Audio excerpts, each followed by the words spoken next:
오늘 우리에게 주신 하나님의 말씀은 구약성경 이사야 6장 1절에서부터 5절의 말씀입니다. 제가 봉독해 드리겠습니다.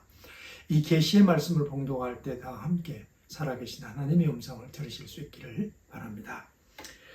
우시야 왕이 죽던 해에 내가 본즉 주께서 높이 들린 보좌에 앉으셨는데 그의 옷자락은 성전에 가득하였고 스랍들이 모시고 섰는데 각기 6날개가 있어 그 둘로는 자기의 얼굴을 가리었고 그 둘로는 자기의 발을 가리었고 그 둘로는 날며 서로 불러 이르되 거룩하다 거룩하다 거룩하다 만군의 여호와여 그의 영광이 온 땅에 충만하도다 하더라.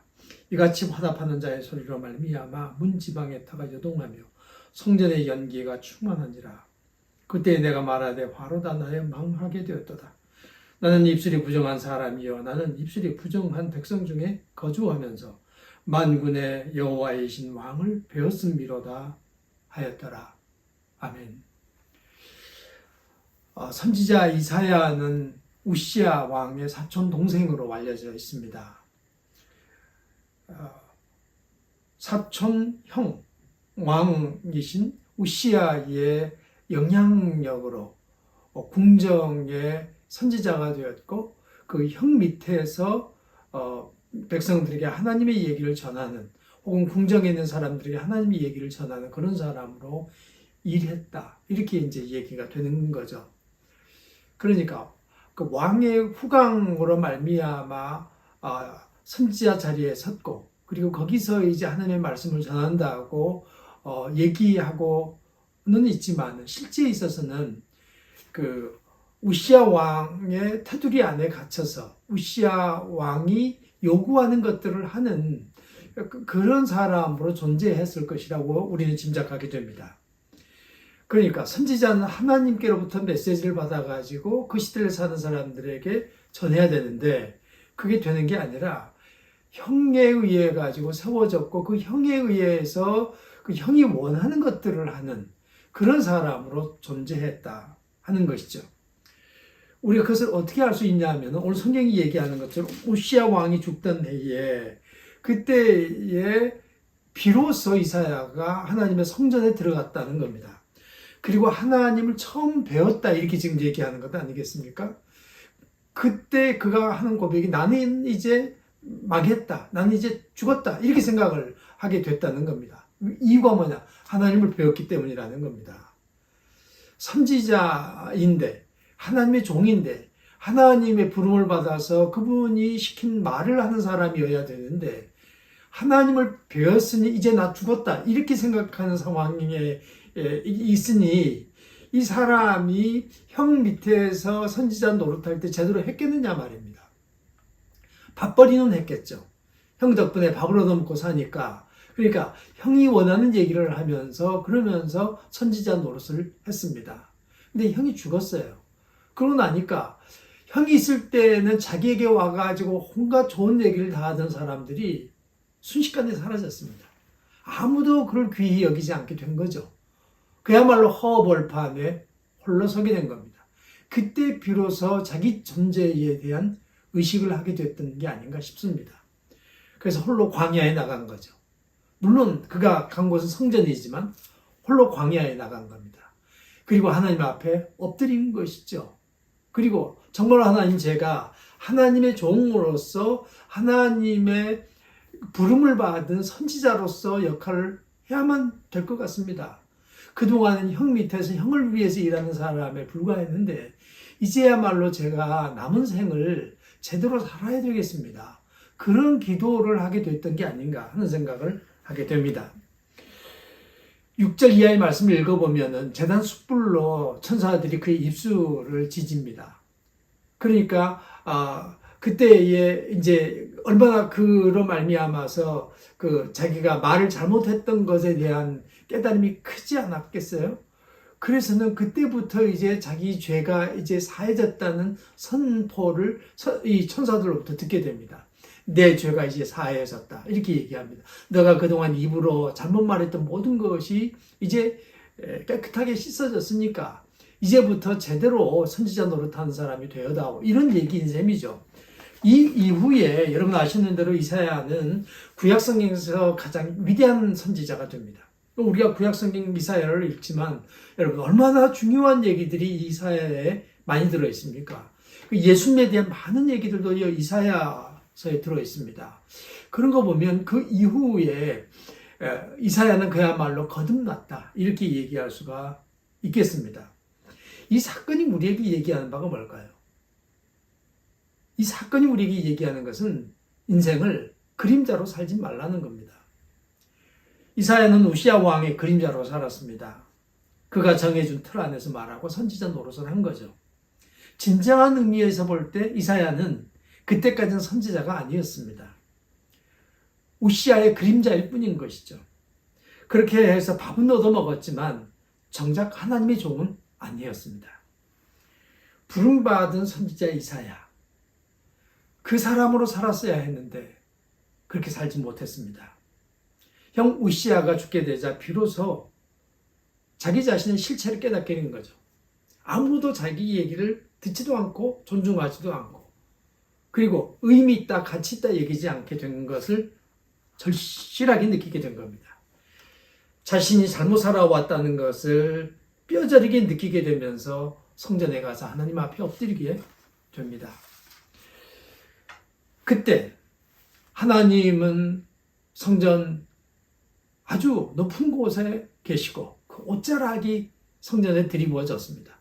천사들은 거룩하다고 화답하면서 그러면서 하나님을 높이 찬양할 때에 그럴 때에 이사야가 얼마나 자기 자신의 초라함을 느꼈겠습니까? 얼마나 자기 자신이 허망한 인생을 살았다는 것을 깨달았겠습니까? 헛되니 모든 것이 헛되다. 내가 헛된 인생을 살아왔구나. 그렇게 느꼈으리라고 짐작이 듭니다. 그래서 이제 나는 어떻게 하면 좋을까? 나는 어떻게 하면 되는 겁니까? 이렇게 이제 질문했겠죠. 천사들이 제단 숯불을 가지고 와서 그의 입을 찢으면서 이제 내 죄가 씻어졌다. 이렇게 얘기하면서 이제부터 너가 하나님의 종 노릇을 제대로 하는 사람이 되어다오. 이렇게 얘기한 거죠. 여러분, 이 본문 말씀 우리에게 얘기하는 것은 오늘 우리들도 누군가의 눈치를 보면서 누군가가 나에게 시키는 대로 그림자로 살아가는 그런 생을 그만해야 된다는 겁니다. 하나님께서 원하는 게 무엇인지, 하나님께서 나에게 무엇을 바라시는지 그걸 깊이 깨닫고 그 하나님께로부터 받은 메시지를 다른 사람들에게 전하는 그러한 하나님의 종으로서의 삶을 살아가야 된다는 겁니다. 여러분, 우리 그런 삶을 살아가십시다. 이사야가 이렇게 광야로 나가서 사실은 전에 없는 경험을 하게 된 거죠. 광야. 여러분 아시는 대로 원래는 이게 비옥한 땅이었으나 비바람도 불지 않고 햇빛만 계속해서 내리쬐니까 따뜻한 날씨가 계속되니까 모래밭이 되어버린 땅. 그게 광야입니다. 사막이 되어버린 거죠.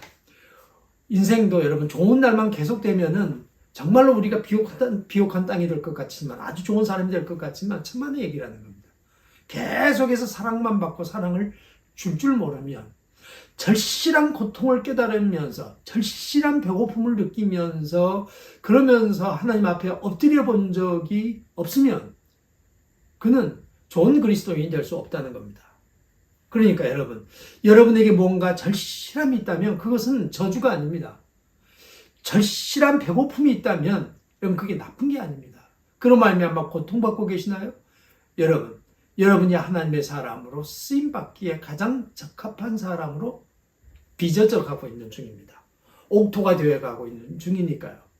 그런데 이사야는 처음에는 아주 비옥한 땅에서 사는 것 같았는데 점차 세월이 가면서 사막에 거하는 사람이 됐던 거죠.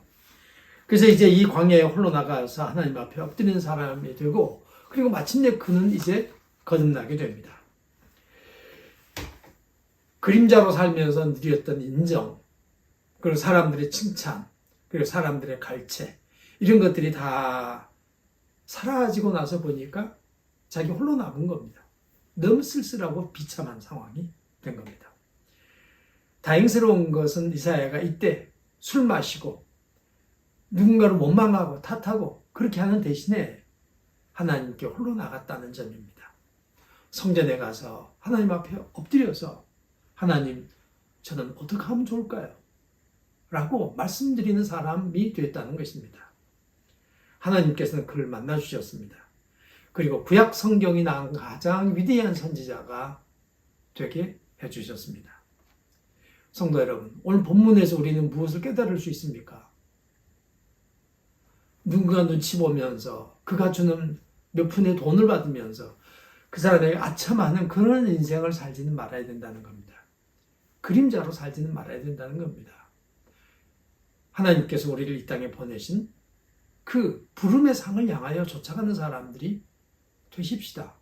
하나님께서 내게 요구하는 것, 내게 원하는 것, 내가 어떻게 살아가길 바라는가, 그걸 깨닫고 그걸 실천하면서 살아가는 하나님의 사람이 되십시다.